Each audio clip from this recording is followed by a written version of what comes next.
Você sabia? O período de seca impacta mais a rotina de pequenos e médios produtores. As mudanças climáticas são aspectos que devem receber total atenção do profissional do agronegócio. Afinal, é um fator que influencia na produtividade e faz com que se evite perdas no período de seca ou estiagem. Neste caso, vamos focar na primeira opção, ou seja, entender os principais cuidados que precisam ser tomados nessa época do ano. Desse modo, você verá as principais características, as piores consequências e como agir de maneira preventiva na escassez de água. O que caracteriza um período de seca? Sem dúvidas, o período de seca impacta mais a rotina de pequenos e médios produtores. Afinal, é uma época do ano onde as chuvas apresentam uma má distribuição ou simplesmente não ocorrem, fator que pode prejudicar o plantio e até enfraquecer as parcerias comerciais. Assim como na estiagem, que consiste apenas em períodos reduzidos de chuva e que também chegam a causar impactos que podem afetar a produção, a seca é ainda mais danosa.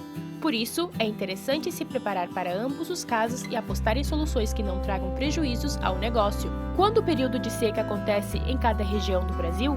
Geralmente, o período de seca se inicia entre maio e junho e costuma terminar entre setembro ou outubro, em um cenário geral. Mas é difícil afirmar o mês ou a duração exata de uma seca, pois ela se mostra de formas diferentes a cada ano. Isso porque a seca pode durar mais ou menos, afetar regiões em um período e no outro não, aparecer e ter intensidades diferentes.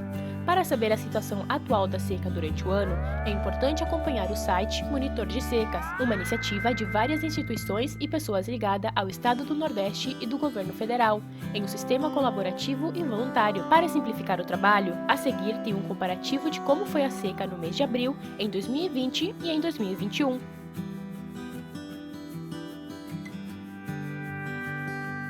Quais são os piores efeitos da seca nas culturas?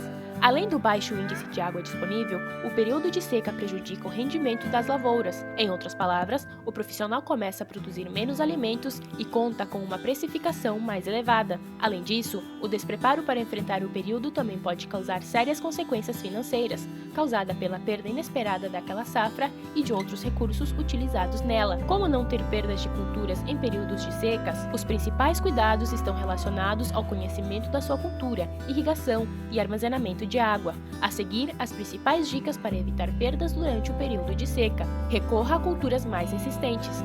Algumas plantas se desenvolvem bem, mesmo em períodos mais adversos, como na seca ou na estiagem. Sendo assim, uma alternativa é acompanhar o calendário de secas para ter um cultivo alternativo nesse período do ano. Evite plantios tardios.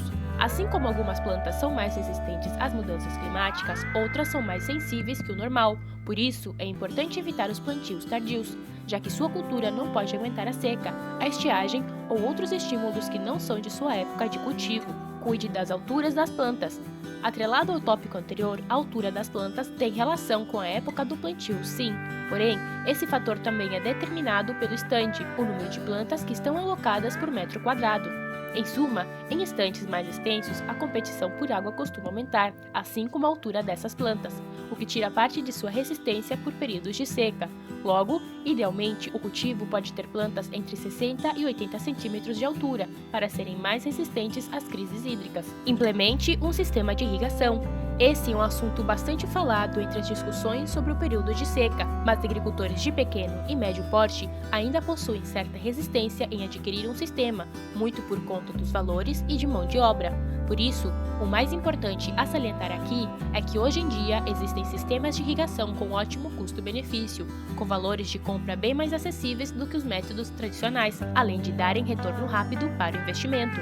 Por exemplo, o sistema de irrigação autopropelido é a melhor opção hoje para pequenos e médios produtores, sendo que ele não demanda nem obras para instalação. É um método totalmente móvel e adaptável facilmente para as condições de cada terreno. Somado a isso, também é um sistema fácil de operar, necessitando apenas de uma pessoa para manejá-lo. Inclusive, uma pessoa com um pequeno trator já consegue operá-lo. Se você gostou, curta este vídeo, assim postamos mais conteúdos como este. Até a próxima!